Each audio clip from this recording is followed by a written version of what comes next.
Before I start reading, I just want to say, thank you to everyone who showed up and came to support us, and our contributors who are here to read and present their art, and also the Mellow Pages. You guys, thank you so much for allowing us this space. We never had a first year's anniversary party because it just didn't work out. So you guys have facilitated. Year 2, it worked out. Seems like the perfect spot. It's a good venue for it. And also, to amend something, not really, maybe to add on to Gwen saying thank you to me before, I really have to say thank you to Gwen, because without her, none of this would exist at all. There wouldn't be Runaway Parade.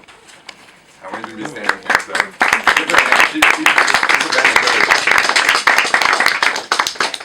a Alright, now I'm just trying to attempt to read this without reading too fast or too slow.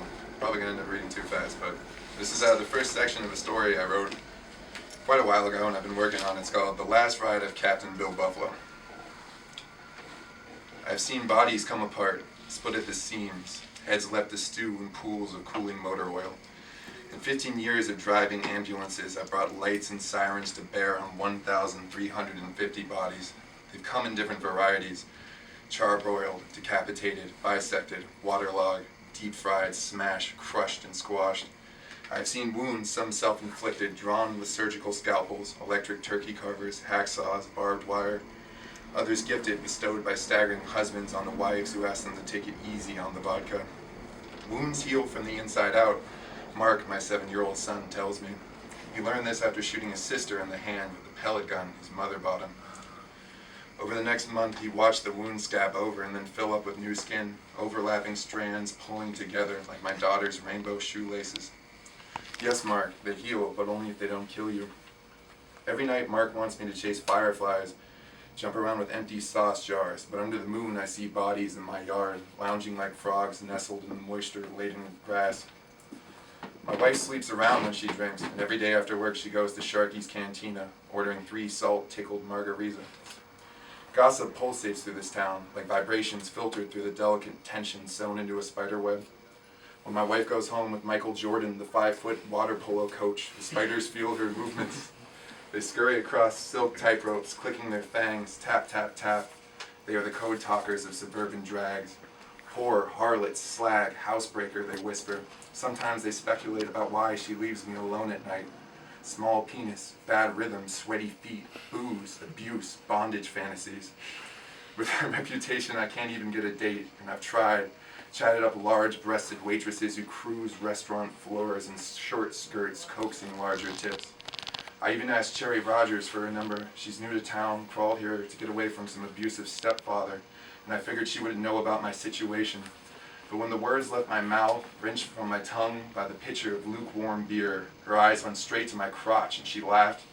This got the townies over at the bar going, and they started hollering, throwing high fives, banging pint glasses on the bar. I wonder if they're friends with my wife. My daughter Michelle knows about her mother, understands when she comes home with a new necklace dangling between her cleavage or balancing on heels, carrying the sneakers she wore to work the day before. Last week I found Michelle in my closet, the pellet gun clenched in her hands, having a turkey shoot with her mother's footwear. Stilettos and kittens with holes in the fabric were stacked in the corner, arranged like a genocide waiting on a trench. When Mark found out, he raided my medic bag, taking gauze and Steri-strips to plug the holes.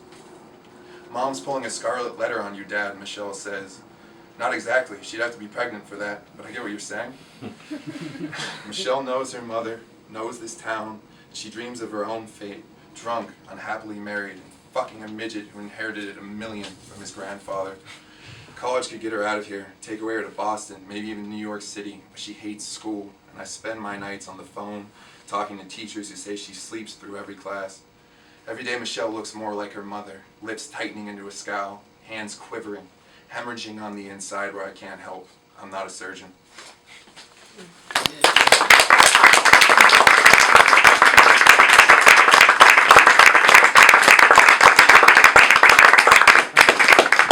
I feel trapped here now. There's no one to come up after me.